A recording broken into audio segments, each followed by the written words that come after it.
समीर जी, good afternoon. Budget बड़ा मैं अच्छा तो ठीक लगता है हूँ जब जी लगाओ नाम थोड़ा। के आगे। हाँ वो समीर, वो आपने पिक्चर देखी थी वेलकम?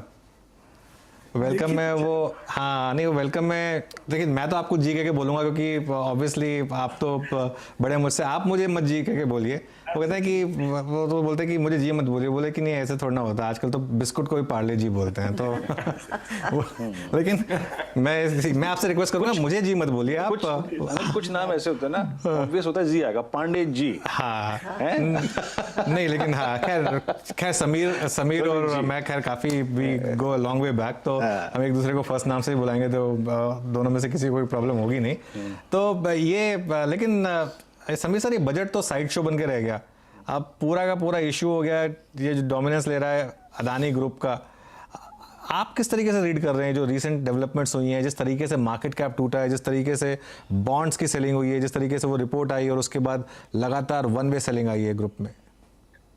मुझे लगा था लास्ट वीकेंड में दैट मंडे को अडानी एंटरप्राइज का वो थोड़ा एफपीओ का प्राइस जो बैंड है या जो भी प्राइस है वो 10% अगर आप कम कर देते तो उस वक्त वो डील बड़े आराम से हो जाती। जो भी लोगों ने लेना था, जो पहले से इन्वेस्टर्स हैं, जो ज्यादा वो बिलीवर्स हैं, what ever be the logic, वो आपको मिल जाते हैं। लेकिन अगर आपका प्राइस डिफरेंस इतना हो गया between the market price and FPO price, then उसके बाद उसको रैम थ्रू करना, दैट आई थिंक लोगों ने गलत एडवाइस दी अडानी ग्रुप को कि आप किसी भी हालत में पहले एफपीओ कर दीजिए, डजेंट मैटर कि कौन इन्वेस्ट करना है।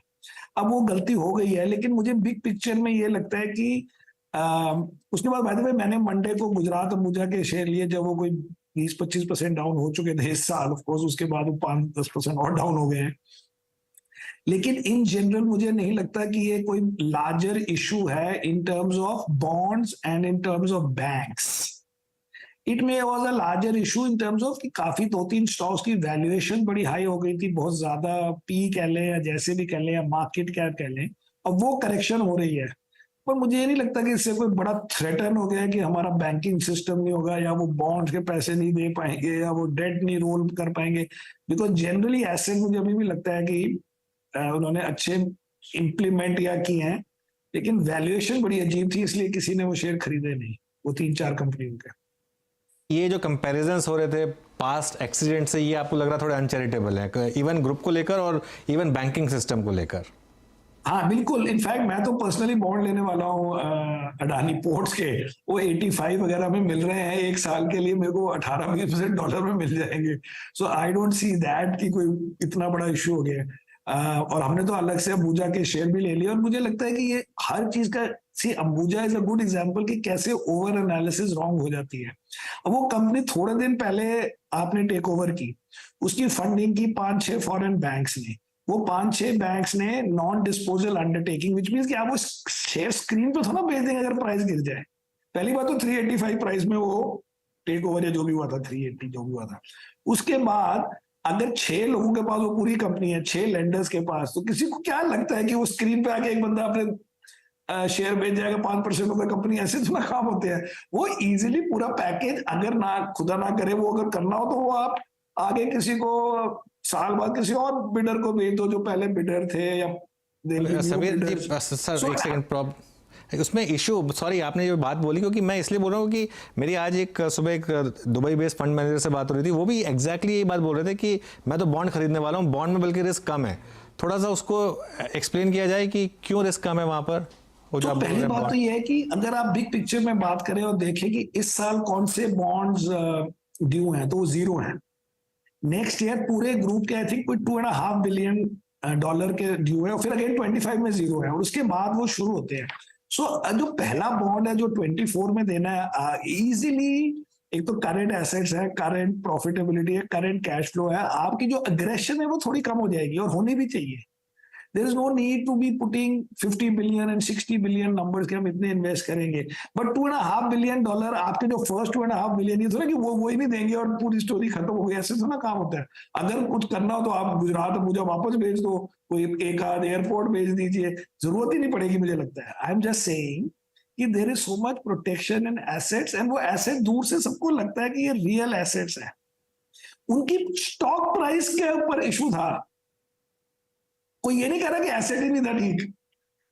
सो इसलिए वो तो आसान काम है। मैं नहीं कह रहा हूं कि वो बेटर है, मैं कह रहा था मैं तो कंपनी में मैं मतलब फंड में खाली शेयर खरीदता हूं, मैं अपने आप शेयर नहीं खरीदता। लेकिन सेपरेटली मैं सोच रहा था कि अगर वो 18-20% मुझे मिल रहे हैं तो मैं पर्सनली बॉन्ड्स खरीद लेता हूँ, ये मैं कह रहा हूँ। समीर जी मुझे ये बताइए, कल तक वो एफपीओ ऑन था, निवेशक आ गए थे, उसको पार लगा दिया था। अब ओवरनाइट उनको लगा कि perhaps it's not the right price, कुछ फीडबैक मिला होगा। करंट प्राइसेस जो हैं अपने वैल्यूएशन से खासे करेक्ट हो गए हैं, तो अब भी कोई आपको लग रहा है जब आप लोगों से बातचीत करते हैं कोई बड़े फंड्स लेंगे सीधे मार्केट में इन लेवल्स पर? आप देखिए आज Adani enterprises nearly 1600 rupees. Funds का इशू ये हो जाता है कि फंड्स को ना इमेज का इशू हो जाता है कि हमारा इन्वेस्टर क्या बोलेगा, वो क्या बोलेगा। So I think either they have to come and explain in black and white.